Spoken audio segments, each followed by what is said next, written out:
Hey everybody, it's Steven from Asian Boss. Can you imagine being born in a caste-based society and finding out that you belong to the lowest caste? In India, those at the very bottom of the caste hierarchy are called Dalits, or the Untouchables. And Dr. Suraj Yengde is one of those Dalits who overcame all odds to become one of India's leading intellectuals, a best-selling author, and a human rights lawyer. Dr. Yengde currently holds a research associate position at Harvard, and we feel fortunate to be able to bring you his story in this episode of Stay Curious. If you're curious about how the hell he was able to get to where he is now, keep listening.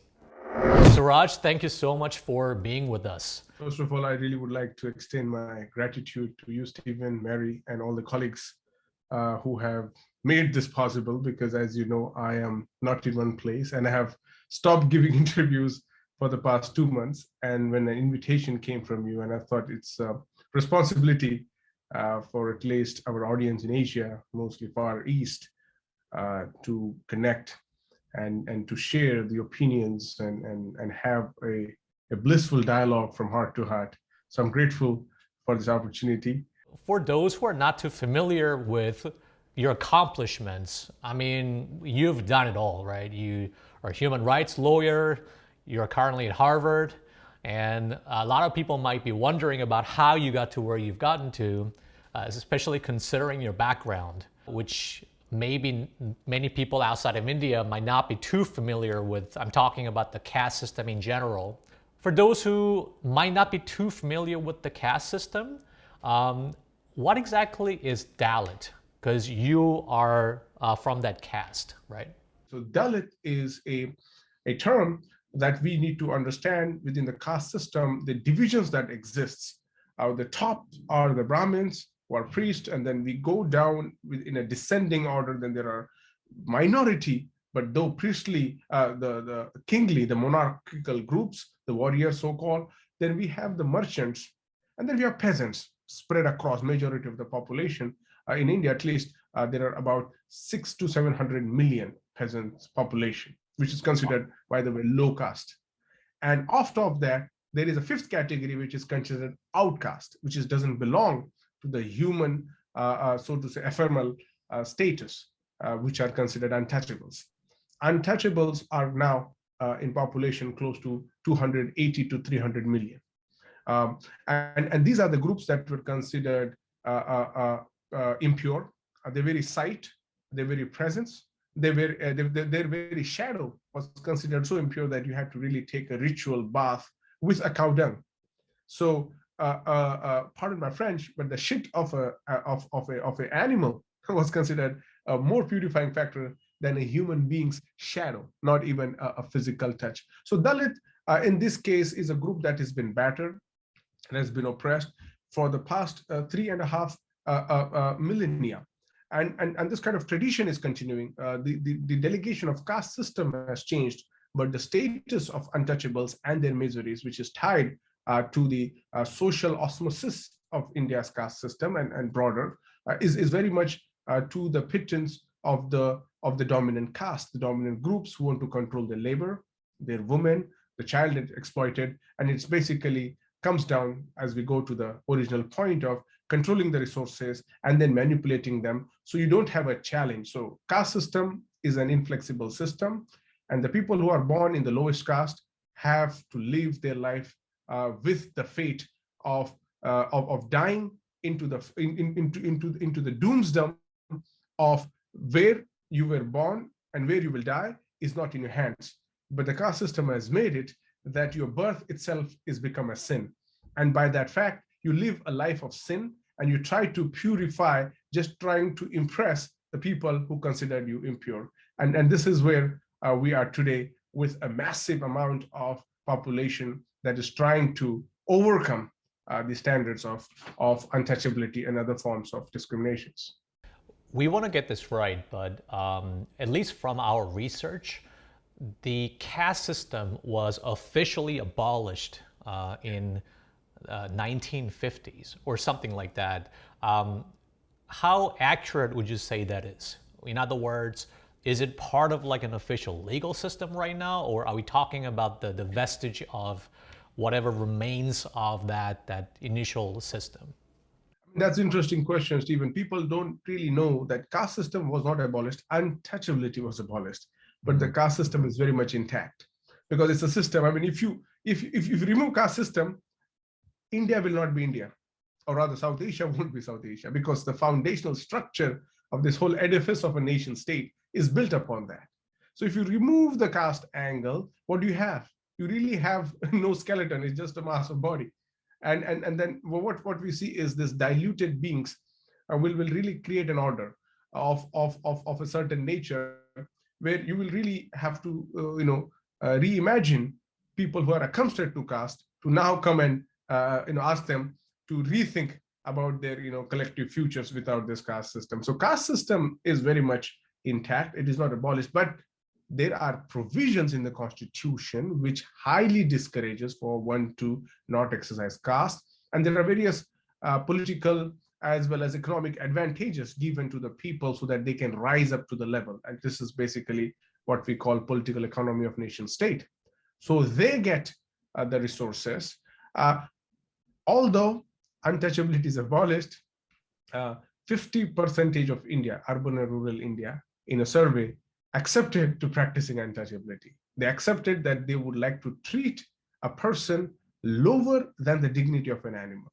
They accepted that if they will rape a woman belonging to the lowest caste, they will not have a consequences, because that's what the woman's destiny is meant to be. And they have really affirmed their faith that they are superior beings than the people who are born into a womb that was already sinned as untouchable. And even though we have constitutional provisions, we really live in a state that is ruled by the traditional power brokers. Tradition is strong, culture is strong, and in that we create a very blend of religious doctrine.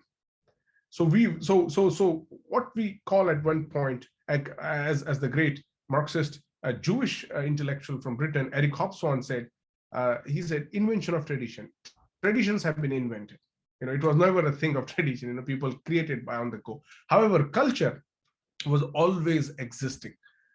When culture and tradition marry, we create a deficiency of a real spiritual order, thereby creating religion as a manifesto of how to rule. That's what happens very effectively with the concept of India's caste system. Religion then becomes the purveyor of carrying certain cultures, certain traditions, made for us to feel that it is something sanctified by the Almighty, or by the Supreme, or by something very very purer form of, and people then get convicted to it. So you might have laws as many as you do, and believe me, there are so many excellent laws, but the structure, which is society, and the political and economic structure on the other side, if they both are hell-bent on supporting the caste system, you can make as many laws as you want, but that's not gonna change the fate of people. What I'm hearing is that even though it might not be obvious from looking at the legislation, or nothing is really codified, there's like that underlying sentiment that's been driven by tradition and years of systematic discrimination. That's the problem, right? There's nothing that's actually codified that directly discriminates the untouchables. Is that correct? You are spot on, and I think this is where the paradox of modernity comes to light, right?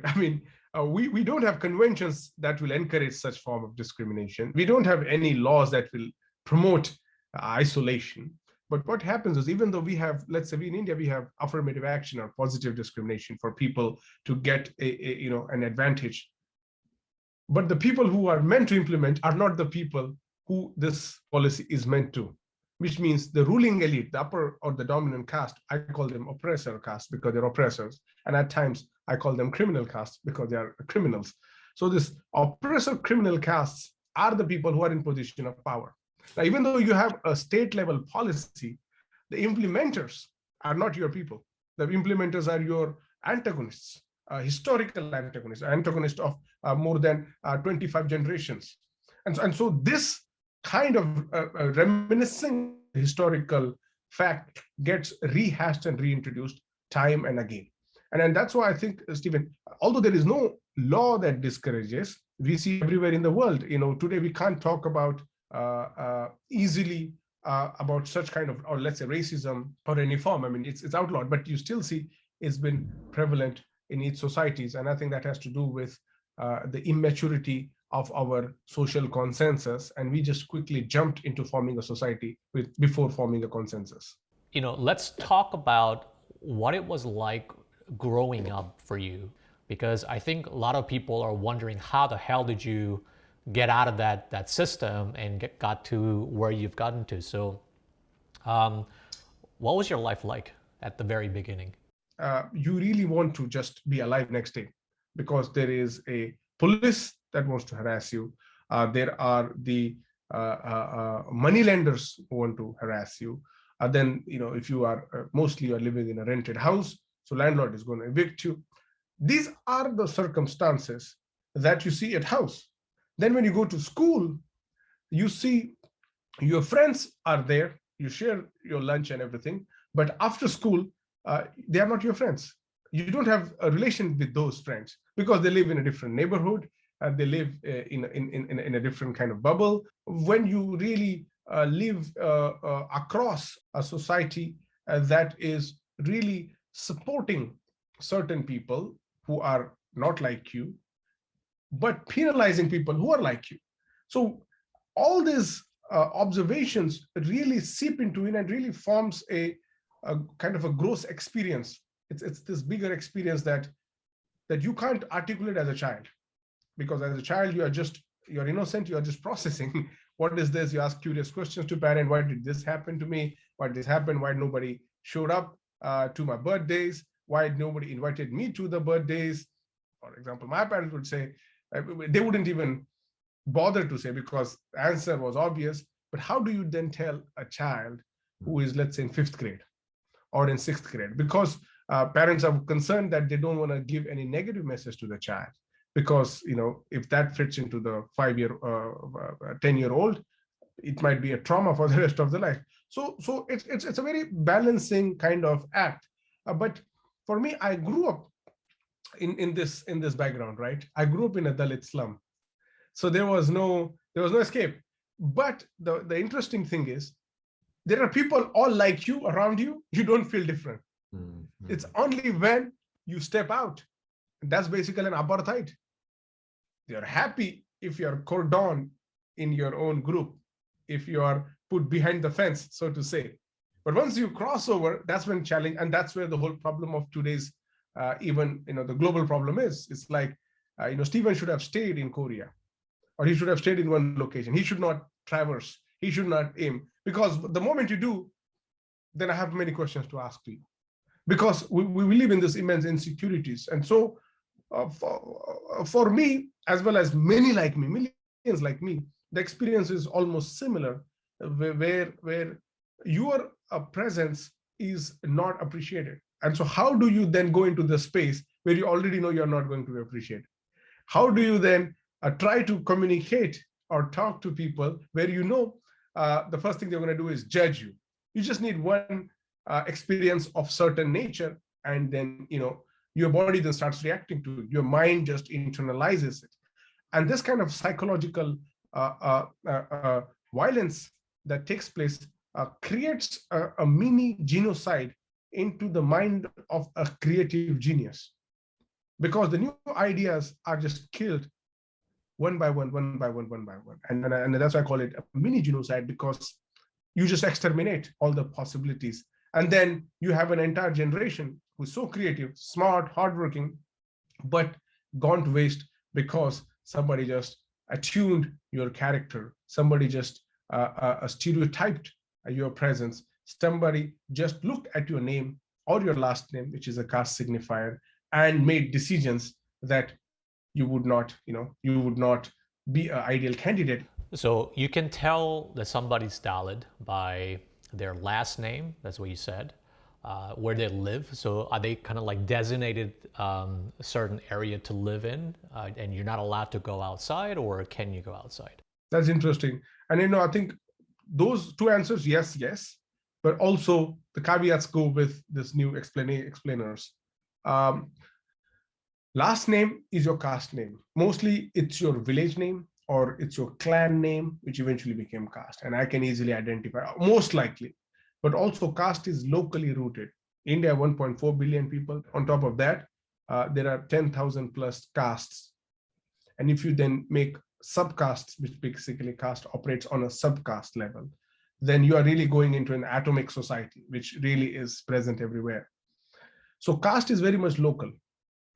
And caste matters if you are a person from the same region that I am, and you want to assert your superiority. And for you to assert your superiority, you need someone for you to show, look down upon, or show that you are more upper than the person, right? And so that's how the local system works. So last name kind of gives that recognition. So your last name, Yengde, Yeah. people can read the name or listen to the name and immediately they say, yeah, this guy's a Dalit. They can say that. Yeah. So from my region, 100%, people will be like, or from where I come from, they will be like, yeah, we know who is it.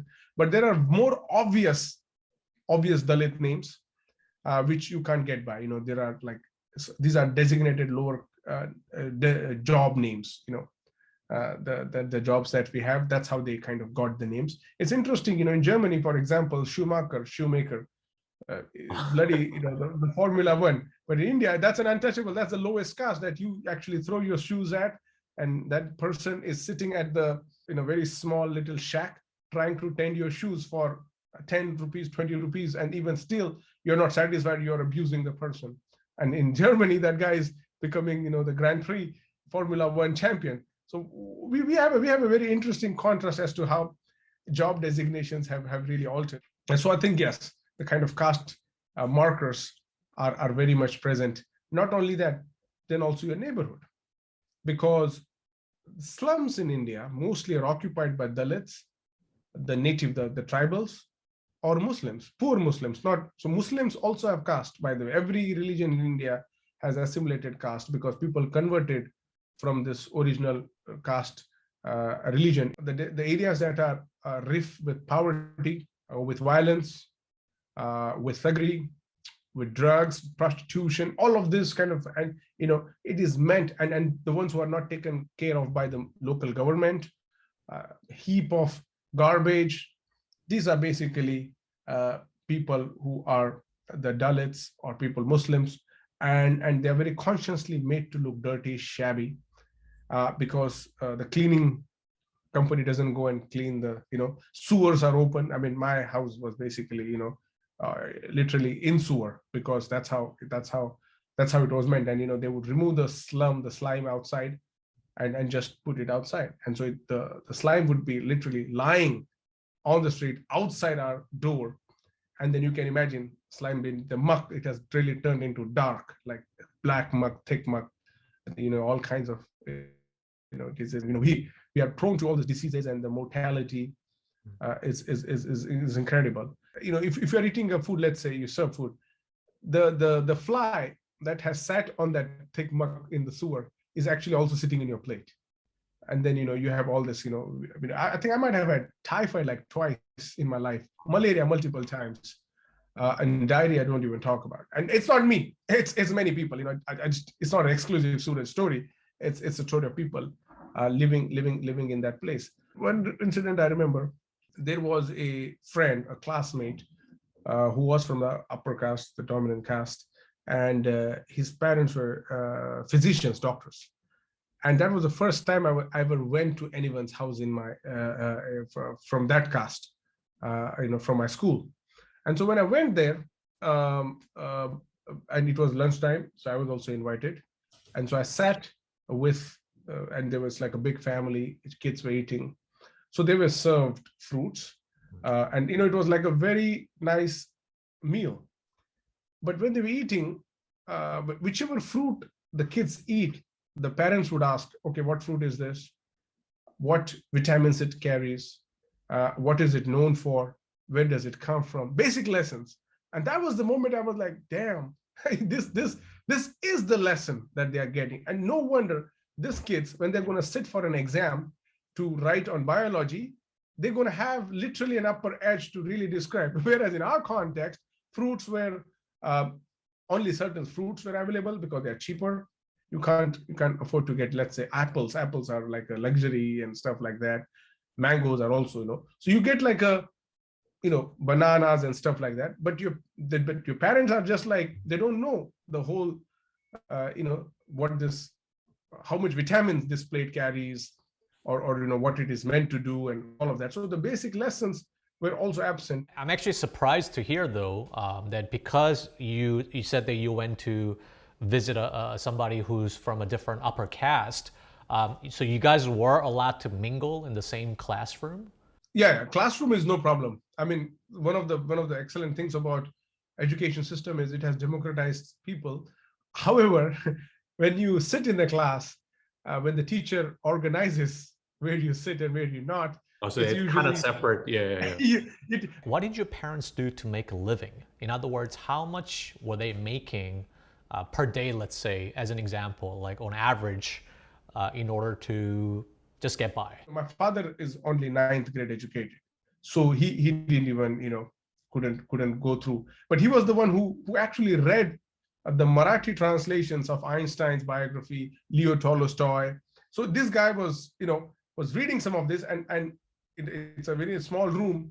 We had more space for books. So I have a visual memory. When I would sleep, the books there were adjusted. You will see that this is kind of seeping in. My dad was working as a peon. A peon is the person who's carrying the files from desk to desk. It's basically a security guard in the evening, and that's the lowest in the hierarchy. And he got the job according to his educational qualifications, right? So I remember picking up my dad's monthly payment check. It was 3,000 rupees. Now, if you need to convert that, it's like $50 or less. $50 per month. Per month, and Right. and that continued for longer. He had, I think, of course, he had a salary worth $100, but the $50 went into the loans he had taken, for our different purposes. You know what I mean? Like the bank kind of, takes away the money. And I still remember, and and he had 3 kids. If you say it's like $50 to $100 a month, that means you're barely making like, maybe $2 per day, right? So Yeah. What can you do with like $2 to $3 per day? Like, I mean, like for example, don't you need to feed the family? So like, what can you get with that money? First, you can get the oil and the tea and the sugar, and that money is good enough for the day. And you can basically put food on the plate of your children and for yourself. I remember eating sweets was a delicacy. So when my dad's check would come, that was the only time we would have sweets, because the dessert part was quite, and we would. So if there is a dessert of this quantity, eat little for several days, so you feel that you are eating. But apart from that, I think education and always, you had to always borrow. Somebody had to really lend the money, and because you can't really, and it's expensive. School and the whole business is extremely complicated. And I think that's why we really need to salute parents, especially in my condition and other parents, who really hustle, really. And that's real-time hustling. My mom was, I think, an original hustler. She really made it. I don't know how she did. Her brothers and all would jump in. Let's say in your high school, what was your aspirations, either academically? Did you have any big dreams at the time, or did you come to accept the reality that this is just the way it's gonna be, so I'm just gonna be like, I mean, what did you aspire to? It's very interesting. I think I grew up around thugs. I grew up around criminals, So as a young kid, I wanted to become the respected criminal. Tell us more about that. What kind of criminal activities were you looking? Mostly gangsters. I was like, my own, trying to form my own gang, in my college, because Stephen, here's the thing. That's the way I thought I could bargain respect for myself. Mm-hmm. There was no other way people looked at me and appreciated me. If I was violent, if I was aggressive, if I was more forceful, people noticed me. So even their notice gave me confidence. Perhaps I need to do this. You know what I mean? And that's how I was going down that path. Really? So Nobody kind of you already started going down that path a little Oh bit? yeah. I was in gang violence, doing stuff. I had my own little gang. We would, fight in the gang. I was beaten up many times. And then who are your heroes? Role models are people who have spent 3 to 4 years in prison. A person who has been convicted, who has been acquitted of murder. Oh my God, he's the big brother. We got to respect him. Somebody who has had time serving in a very rigorous prison. Oh, he's our aspiration. Somebody who really has gotten into more thuggery, and he's our violence. So these are the models around you. I did not had someone deciphering me Einstein. I didn't have somebody telling me and talking about Dostoevsky. Nobody told me about how this new knowledge systems are formed or how. But my father, though, on the other hand, would keep on pestering me about the marvel of literary world. And he really, in all the ways shaped that, and he made sure that I was removed from that muck and given into direction. But the friends I grew up with were pickpocketers, small time thieves, and this is not a good company to have, because their aspirations are very different. They really would like to ascend into their own culture of violence, culture of thuggery, and then for you to then have this polar life of when at extreme end, your parents don't really want you to go, and at one place they really want you to go, and then you are really more attuned to this life, because this life is where people are recognizing you.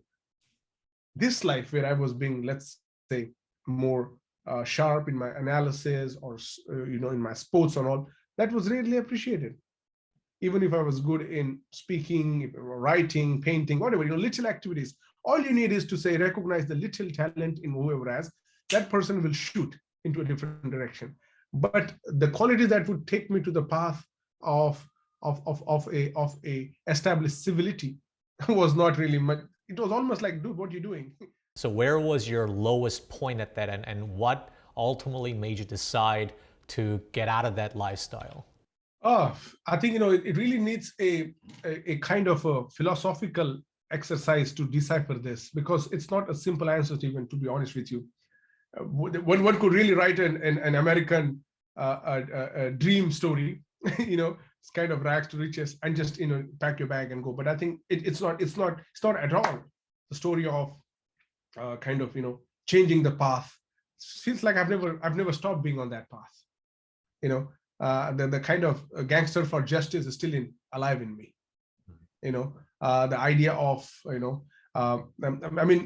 psychological wounds are so fresh that they come up in various forms. They come up in reaction, they come in writings, they come up in your personal relationships, interpersonal appreciation of things. Many times the way you speak to other people, sometimes, and most of the time people misunderstood you. Most of the time it gets to convincing, I did not mean that, I didn't mean that.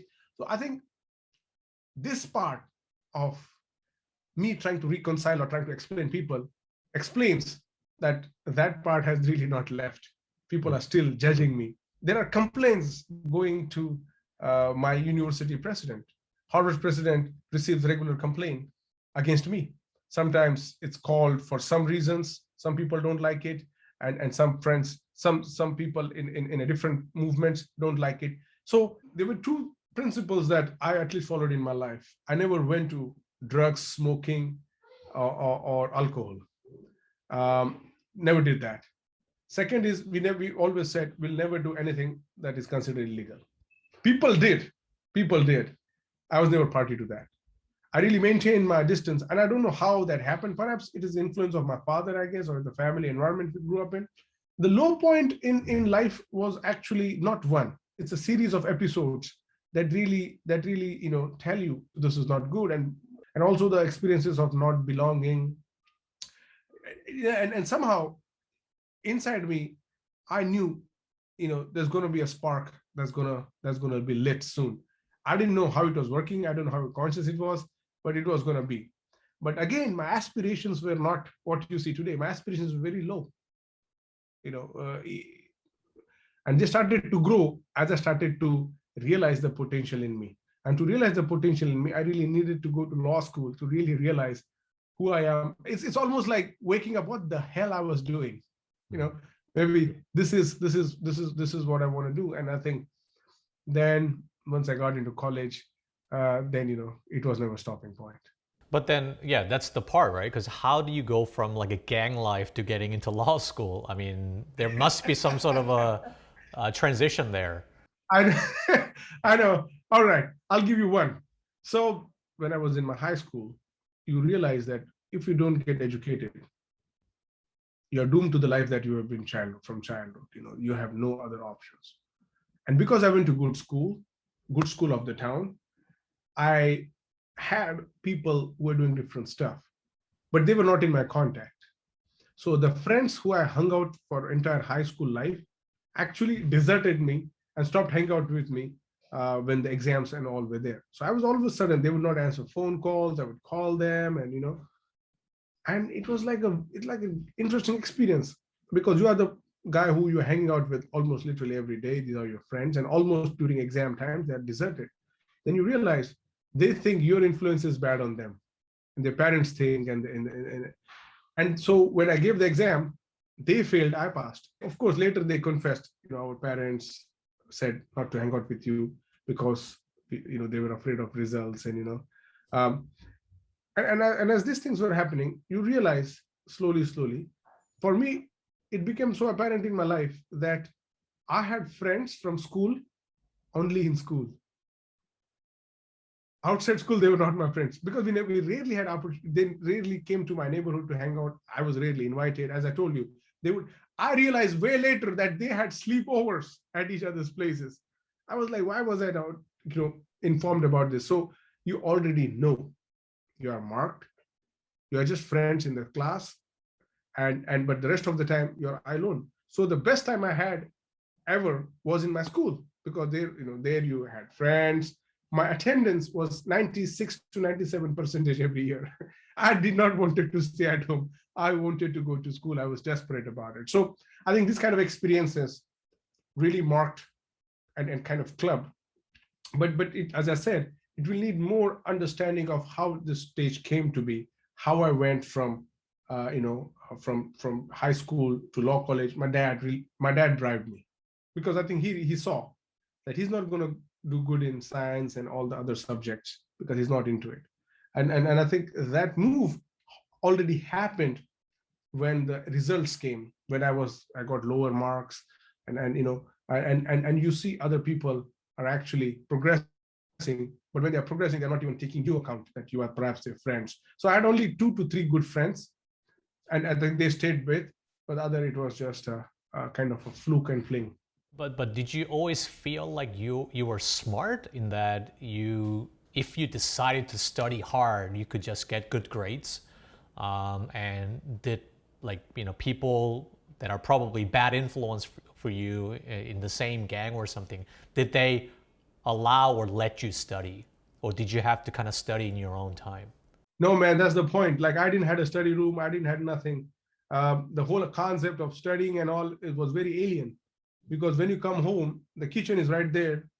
Frustrated house, frustrated mother, because there is no money, poverty.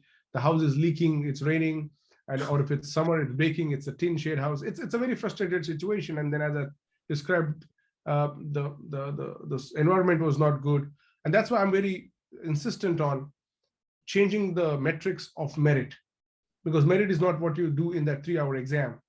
And prove yourself. Merit has to take into account all of these factors, because the kind of GRE and all the smartness and all is very accountable to provide to the children of the elites, who have all these protected environments. For many of us, and especially me in this case, it was not really a conducive environment to work. Where do you study? And I still have all vivid memories, because we have these exams, and exams are tough times. And it's meant to be this Zen space, silence and all, and you couldn't have that because something of other things. And if you come from this kind of neighborhoods, there is no silence. There is always noise, outside noise, or a lot. And in fact, the point is, the concept of outside doesn't exist here, because the door is outside.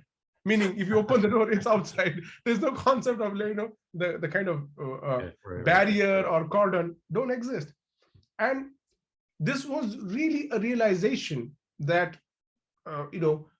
people who could afford to give their children good education and good protected environment, their own room and all, you could do 100 things.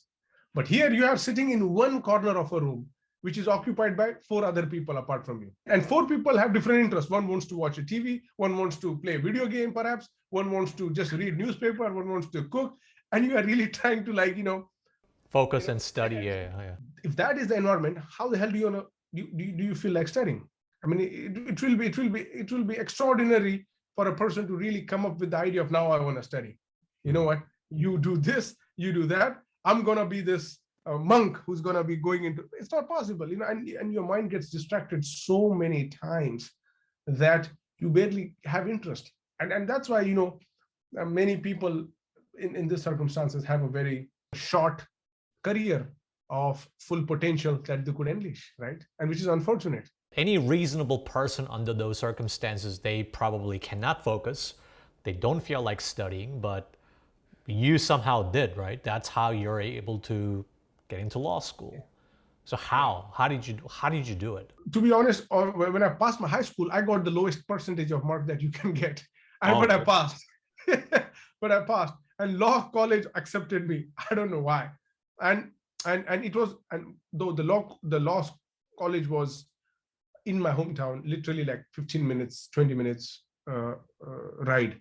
And people who went to law school were the ones, especially in my law school, who couldn't get admission anywhere else. So basically, we were one of those people who were like, where do we have now? Law school was not meant to be the option that I ever thought about. Talking about what were your hopes, what were your aspirations. People, when I said I'm going to do law, my heart must have cried 10 days at least, I think, because what am I going to do with law? I've never been taught about it. And my friends were like, dude, you got to learn all the laws now. There's so many codes, and already intimidating me, the same people who deserted me. But I think once I got into it, it just became, okay, you can do better. Okay, and then I was scoring good marks. Then how did people react around you, even though it wasn't as fancy or prestigious as it sounds to be? What were your friends' reactions when you told them, I'm going to go to this law college? You mean friends from my hood or from my college? From your hood. Yeah, from your hood. Well, they started calling me a lawyer. They felt like somebody from amongst us is now going to fight a case for them. And from my first excuse my friend, first year, I was already been given like, dude, you know what? I have this thing going on, man. We really want you to become a lawyer. They just start coming to you with problems. They were talking about criminal cases. I'm like, I'm not even interested in criminal law. I'm interested in environment law. I'm more concerned about ecology. You know what I mean? But they were like, and when I would go to law college, they would look at me, somebody is going, and sometimes they would mock me, all of that, that kind of comes with the friend vibe. But there was a sense of satisfaction that, he went. And also I became more politically involved in law school. Then I became student union president. I was in the union for 3 years, big positions and stuff like that. So you know what I mean? That's how it kind of charted, and then it kind of went on.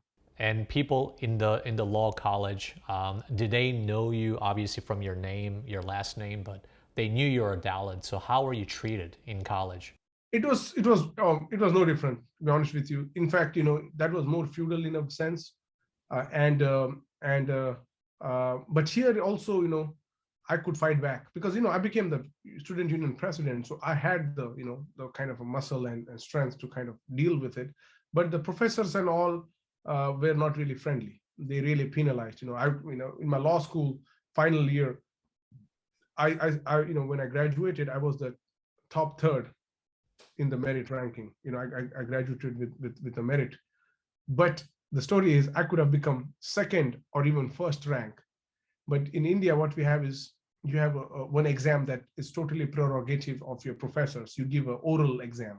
It's basically, I was a moot court champion. Like I was really doing good, but politically and due to my caste issues, didn't align with them. They gave me the lowest mark of the 3 people. And if you calculate the people who are second and first, if you calculate their marks compared to me, I could have become first or second. But by virtue of this kind of so and you know, these little things they do, they really don't want you to excel. They really don't want you to be an example. They really don't want you to become an inspiration for many. Because if you become, then their children will have difficult time because their children are not, capable enough as we are. So that's why they've created a system of low competition, exclusion, marginalization, and that's how you exterminate the competition. It sounds to me like it was at that law college you really found your almost calling, and then you're excelling at whatever it is you're doing. You're taking leadership positions, and then what did you decide to next? Yeah, exactly. No, by that time, Stephen, I was just like, India is not suitable for me. It's not suitable for my curiosity, for the kind of questions I want to address, the kind of extension of mind that I would like to deploy. And I realized that this is very parochial, locally rooted space that really is want to create another generation of reproduced thinkers, not original thinkers. This is a space that really wants you to adjust into the system. I think in my fourth or final year, I was like, I'm not going to stay in India for my next studies. I have to leave because I need to be challenged more robustly, and challenged in the sense that it creates an opportunity for everybody else to be involved. And I think in my fourth or fifth year, I remember, started looking for opportunities outside India. Did all my searching, coming from small town, didn't know what college to go. I didn't even know, to be honest with you, the difference between really UK, US. I just know these were countries, but for me, all it mattered was a foreign country. Don't matter where it is. So this was all alien. I didn't know anything about American culture except Michael Jackson, perhaps, or because he had come to India, by the way, and he was a dancer. And how did I know Michael Jackson? Because there was a very famous dancer. People called him India's Michael Jackson. Yes. If they had called him India's, who knows, Aretha Franklin, I would have known. So having no access to culture, having no access to the kind of language, discourse, thinking. So that's how I say access to culture and access to social capital is so important. I could have, by that time, decided that I want to go to Harvard Law School. Instead of waiting 7 or 6 years rather to go, I could have done that part 6 years before. Had I known, you know nothing. I only know about Harvard because Obama went to, and it was like this. So you see what I mean? Like even the references are so skewed and so far distant from what you can imagine. So where did you apply, and where did you get in? It's an interesting story. I didn't know where to apply. I don't even know how to find information. So I would spend time in India. We have this internet cafes. You're talking about 2008, 9. So I would spend like 5 to 6 hours looking at each university websites in the UK who can accept me. Now, one problem though, they had an English test proficiency, something. Right. Now I know English, but I don't know the English that they want me, because I am good in English, in Indian English. I don't know English in their English. So I had to give that. And that English test is, as I came to realize, privileges the Indians who went to certain types of schools. Oh, right. Because you see the pattern, and you see that's in a post-colonial world all elsewhere. The students who go to certain schools in certain patterns, because it's part of that curriculum. I went to a school that was rooted in my region, and so I couldn't really compete against the forces who have been educated for 15 to 16 years into a specific education curriculum that advantaged their kind of segue into that. Whereas I was just, maybe this is it. So I had to take a lot of help, and coming from a small town, I had to go every time 12 hours overnight trip to a city to speak to a counselor, to tell them, listen, I want to study. I want to do this, I want to do that. And counselors are there just for making money, not from us, from the institutions. You know how the business of education goes.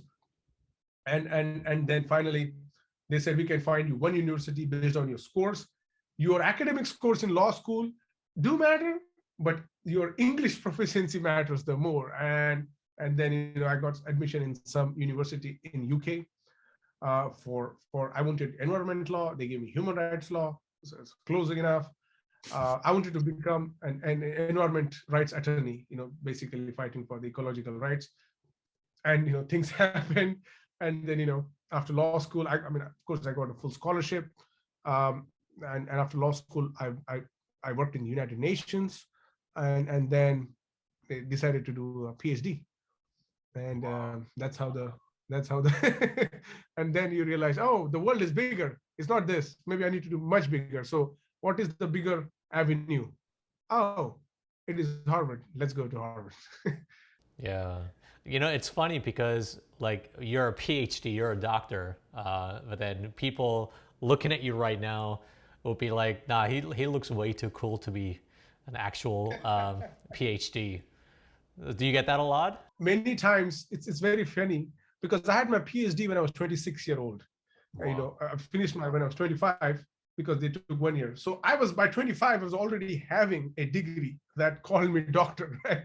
But it took 5 years, I remember, for some people to even apply doctor to my name because it's normal. And even now in Indian media and in many spaces, people still have difficulty. Like perhaps they don't even know.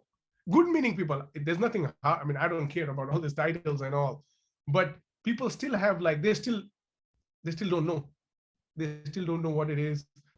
When you got into Harvard, like, what kind of realization did you come to? Because obviously it's the type of environment that not many people can be in, but we are talking about, probably the top of academic world, right? Man, I wanted to leave the first year. I was like, I'm gone. I went there as a visiting scholar, and I told my advisor, I said, listen, I want to go because I don't feel like welcome here. He said, me too. It's like, I'm like, oh, okay, because you expect a certain, the expectations was a very kind of intimidating space for everybody. I always despised the elitism that was seeping in. I was always outside of this. Touchwood, I never really wanted to be part of it, never get sucked up into it. And that's why I was always hanging out with Black radical activists, students. My base was very different. Asian Americans who were really committed to different kind of. So I created a circle who was like me, but within that too, you will see elitism seeping in. Because again, at the end of the day, this might be people from a certain country, but nevertheless, they are the elites of their society. So among marginalized, you are 3 layer more marginalized. And to really kind of climb up using the rope and making your way up is really difficult until you really have like a mentorship. And I'm grateful to Professor Cornel West and Dr. Henry Louis Case Jr., to people in this field, Komarovs and big people were human beings. And their humanity really did hand holding, and that kind of helped. And I think we really need to emphasize on how much mentorship matters.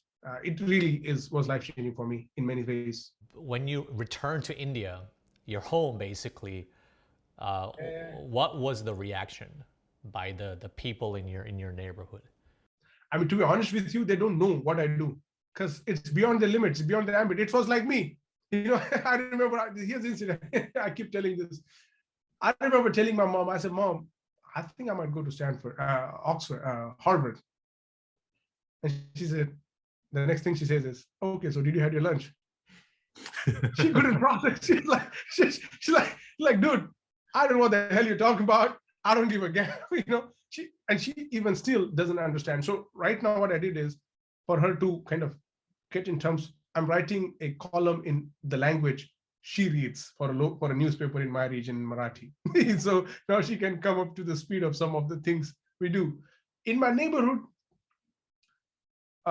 it's still beyond them now. I don't think they know what I do, for them, I think I'm still one of those. But the people who I grew up with, the young people, I think many of them are not in the area. I've heard one of the guy was convicted of a heinous crime. He is in prison. Wow. Very good guy, but he's in prison. And few others that I know are out, and some of them really can't talk to me. They really feel ashamed that at point when My parents were encouraging me. They didn't have that support. Really, I mean, it's about how much support you get in your life beyond your own efforts. So the neighborhood also don't understand. It's 10 years now, and they still don't know. And I think that's the kind of beauty of this. And I'm happy that they don't know and they don't care about this. And of course, when I go back to India and hang out in certain chic spaces, they know I am who I am. There is this whole new culture surrounding me, and I know there is a certain importance accorded to me, and I'm cognizant of that. But also, I try to democratize that kind of space as much as I can. Was there anyone else besides you, like, from the hood that made it? That's No. like to the same extent that you have? No, it's plain no, simply because it's a very struggling country. India is.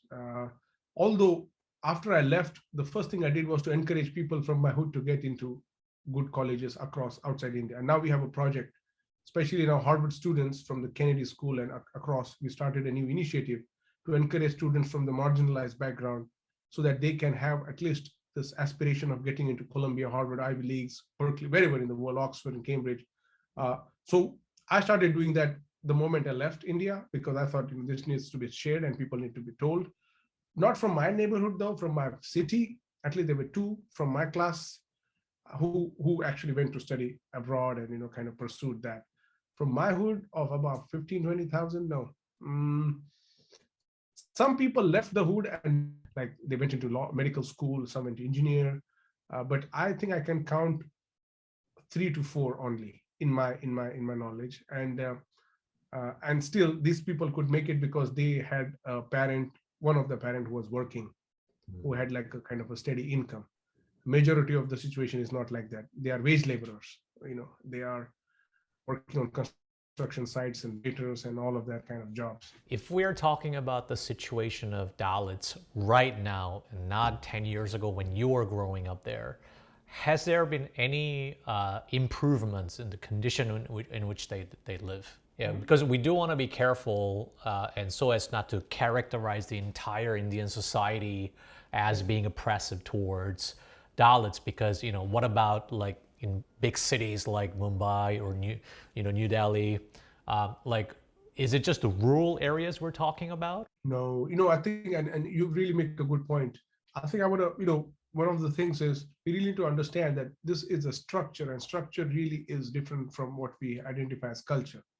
Culture is really existing across. Structure is actually manufactured. It is meant for that to be, our fight is against the structure, which really is maintaining this system. In other parts of India or anywhere else, in last whatever decade or two, since the neoliberal assault has happened, it has really amplified much more divisions between society. Identity politics has become much more strident, and you will see the rise of right, neo-fascist, neo-Nazi groups kind of forming across the world. In India, the Hindu right has taken hold, and every kinds of kind of militant movements have formed across. And in that, we forget in the high table conversation that it is the poorest of the poor that is victim as well as participant of this movement, because they are misdirected and all of that. And in the Dalit movement as well, Dalits are used as mob to commit riots and violence by the ruling castes of India. Across castes also it applies, not only Dalit caste. There has always been a section that has been part of the colonial or governance structure. So this tiny minority still is doing well off. The children are doing well off, but unfortunately, they become a point for the other caste to despise other Dalits, to say, look, they are benefiting. Why are you complaining about? There are so many good cases, and they just show this usual faces to characterize them. And for me to describe a society, I will go to the most bottom person who is living on the most margin to really make a sense of what it is like, without just only looking at the one strand of society. We don't want to get this wrong, but there are a lot of good schools in India, like world class, like especially like engineering schools or science schools. And are you saying that right now it's very difficult for people from the lowest caste to even to get there, and their only way out is to go overseas? Or can they still make it? One of the good things about these policies is it has created a reserved quota for students from Dalit castes or different background, poverty backgrounds. So they have a quota. It's one of the most creative policies Indian government has, Indian constitution has rather made. It has reserved seats for people from different kinds of minority, marginalized backgrounds. So if you come from a specific caste who is underrepresented, the government has made a specific percentage of quota. That this quota, let's say if there are 100 seats, they have reserved 15% for this caste groups. The quota in total is 50% for different caste groups.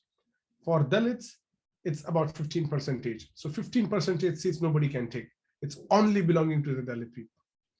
And so that has helped people, even like myself, to get into high school and higher education.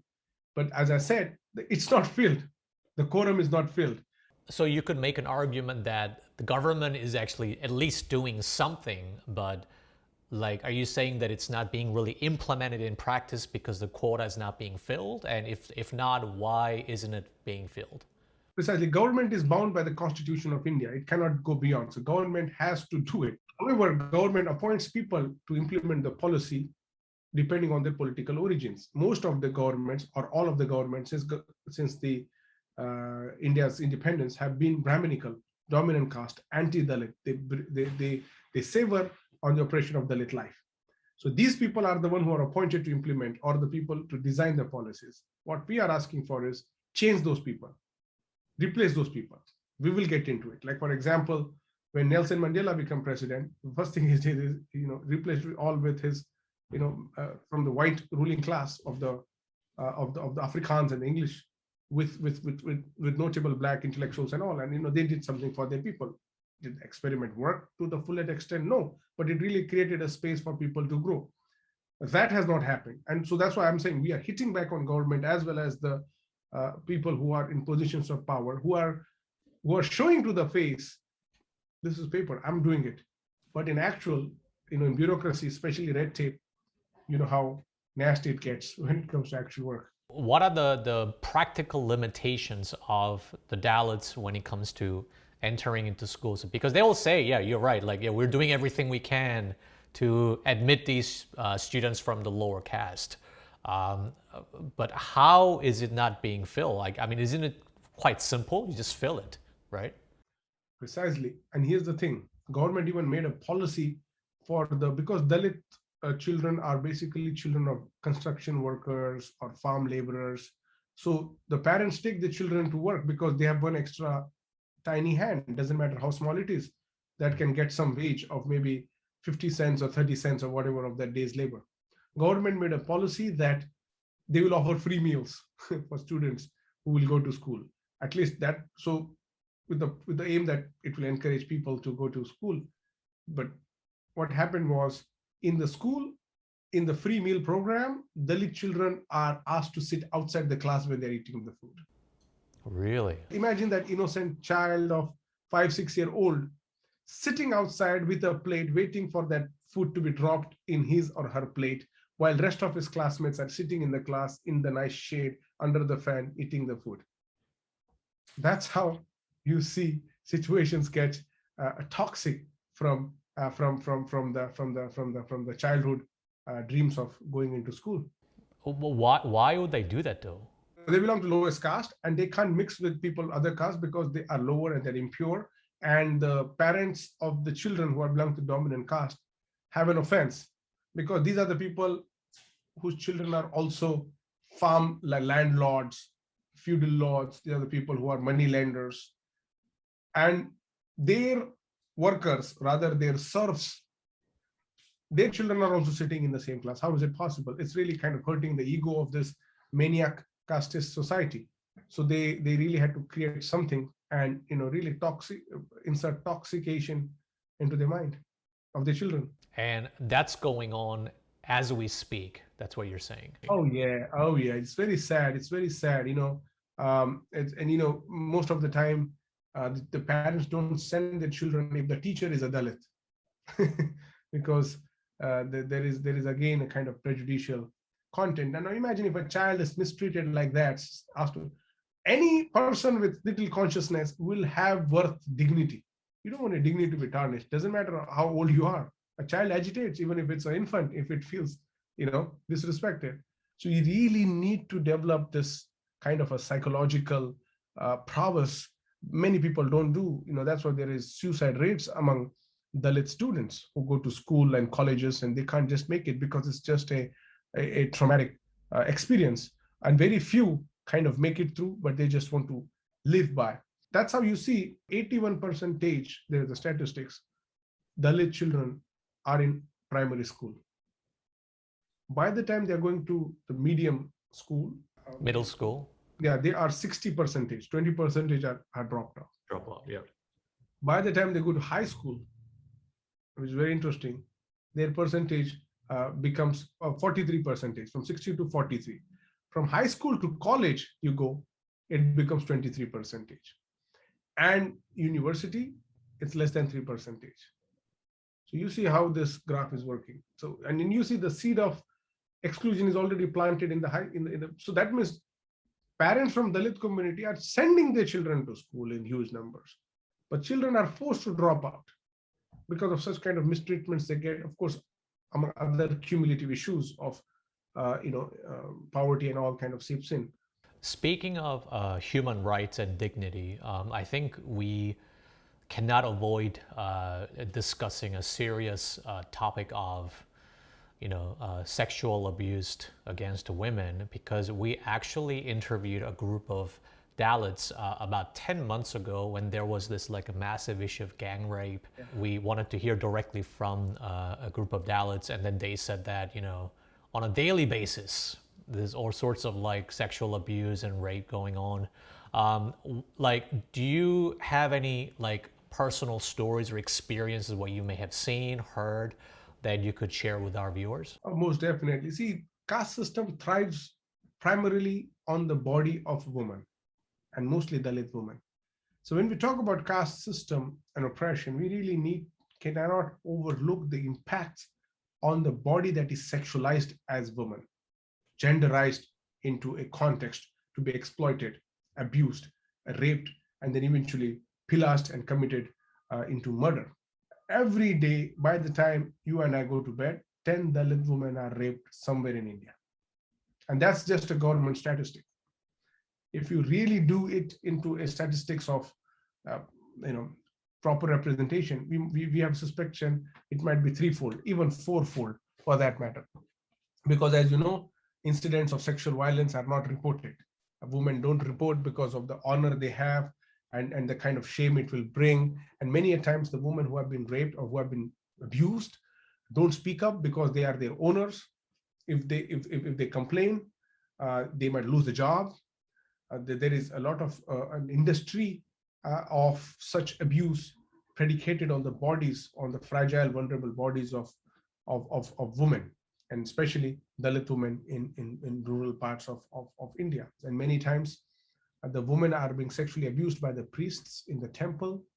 And by the way, it's a child rape that happens because these are young girls in their early age, even before attaining puberty, at times after puberty.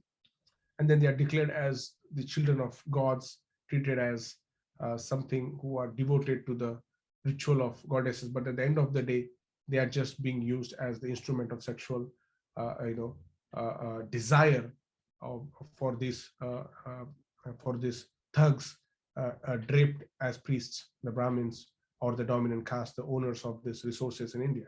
And there are many rituals even now that the landlords prefer mating with the newly wed wife even before she consummates with her legally wedded husband.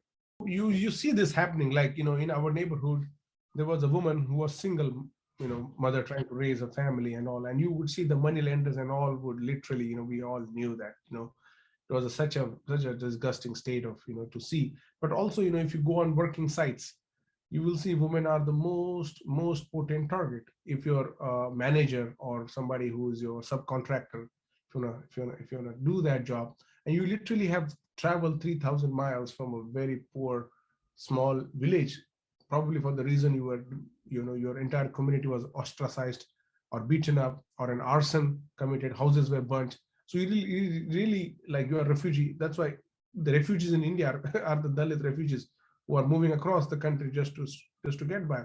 It's not only me seeing this. I'm sure if you ask to any other person who is conscious of these issues, will tell you that how such shameful acts are committed. You would notice in the neighborhoods and stuff like that. That's when it would become more kind of a provocative war. I remember we had a very strict rule when we were in our gangs. If somebody disrespects our sisters meaning they will have to pay for it, and we made sure they paid for it.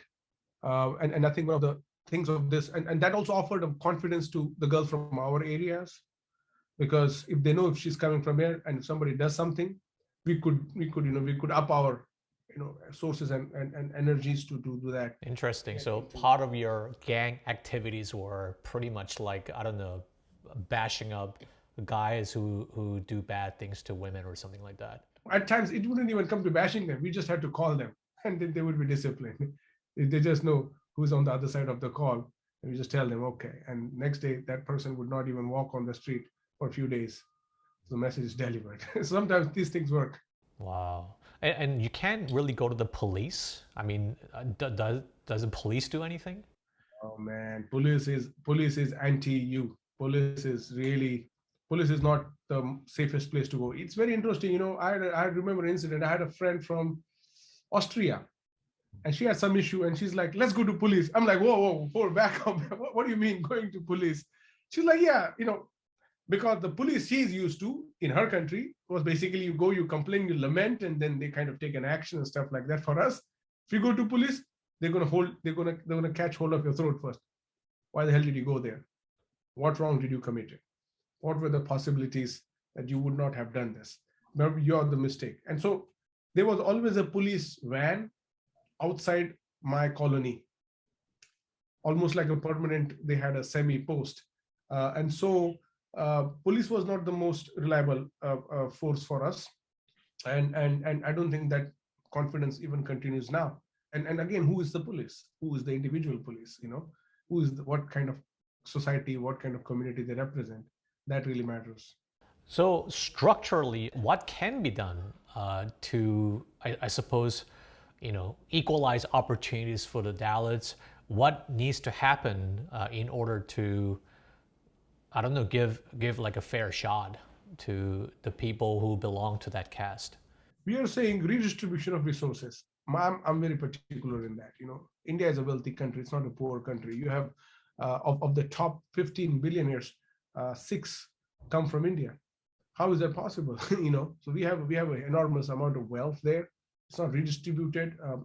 With the advent of new economic formulas, especially dictated by the Washington Consensus, we are making poor people poorer, farmers, fishermen, and then people on the margins still living in the life of debt. Literally, a poor farmer in Indonesia or in India or any part of the world is paying the debt of some billionaire who has bankrupted the public money. And by this kind of a loan mechanism, treacherous mechanism, we are really penalizing the rest of the world.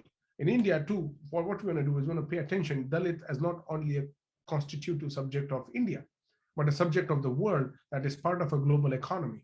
And we want to channelize that by arguing about how policies of the IMF or the idea of currency is used on the heads of Dalits, but the surplus they are producing is not redistributed. And that's why we need not only policies they're abundant. We really need to move a step ahead, a step in a direction that will really close the gaps that we have created in a very artificial essence. And by that I mean is free education, free healthcare, free access to resources, that is access to everybody. Why are there beggars sitting outside the temples and mosques and all the different religious sites when thousands and thousands of million and million of rupees are donated every day into the secret box for some this artificiality of spiritual vulgarity? In addition to that, we also want to empower the most marginalized, in this case women, to be the primary leaders of our understanding how the society should lead. Our struggle has always been that unless women take full charge of this, we might not be able to abolish caste. As a male, I can keep talking about it, but until unless there is a female intervention in a certain way that really provides us a understanding of this, we are hoping that there will be a Dalit woman prime minister of India who will be in power for at least a decade.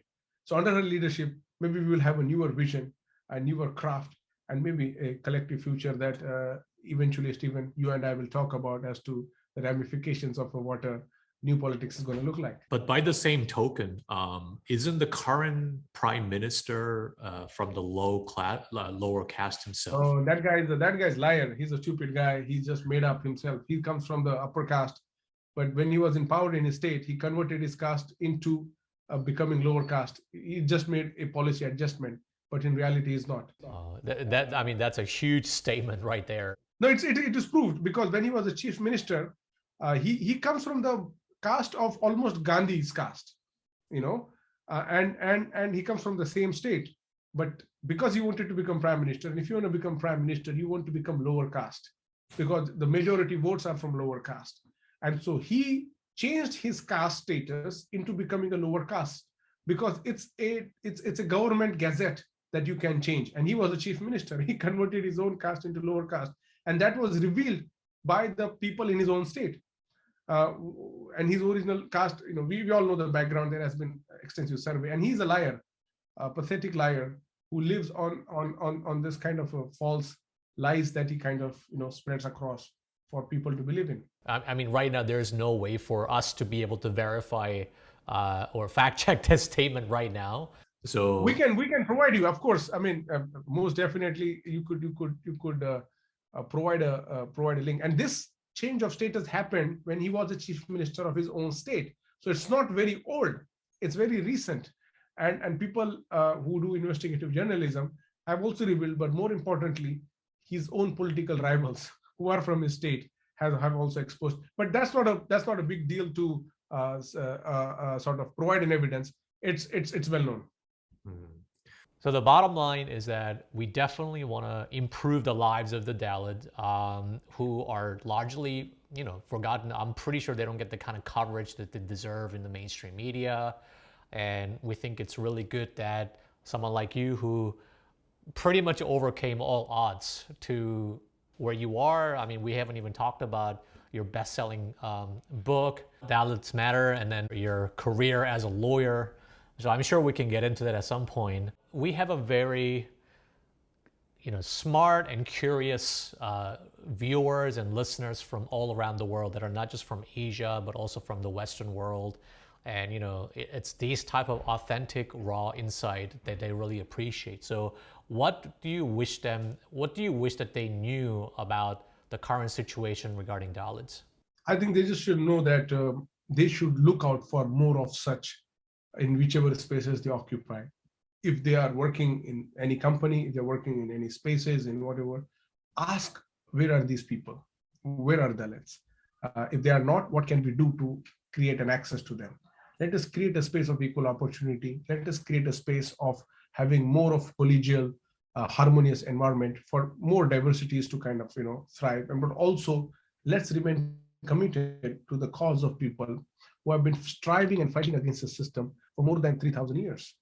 And if at all, fight against injustice, these are the oldest discriminated, who are continuingly discriminated community in the world that we have seen. All other caste system that we have seen more or less been abolished, and the structure doesn't come out as intact. But here you see with the various columns of statistics, from gory violence to exclusion, discrimination and oppression, marginalization, Dalits rank at the top. Why is that so? We need to now really think, what can we do collectively to join hands wherever we are present, to make more awareness, get educated, and let the world really know that this is a worthy fight to fight. This is the fight that you will really witness, which is as old, which is as unique and as beautiful as you get involved into it. These are very loving people. Dalit people love other people. They are a human, they are very earthly, they are very grounded. And once you spend some time with them, you will realize that the beauty of survival could be learned from them. And there are a few things you might learn and you might give as well. Suraj, really appreciate your time, and thanks for sharing your story with our audience. I'm sure your your source of inspiration to a lot of young people who, unfortunately at this time need a bit of an encouragement because we don't have enough of that at the moment. We don't have a lot of hope, with the pandemic and everything as well. I think people are just looking for some sources of inspiration. And so thanks for providing that. Hopefully we get to catch up again and then just talk about other important issues that we haven't covered today. Stephen, I want to thank you, Asian Boss, Mary, for being so patiently here. And my battery is almost 1%. So it's a right moment. It's been great, fascinating. And I really look forward to getting more and hearing from more of you. Thank you so much. I'll speak to you soon. Ciao. Bye-bye. Take care now.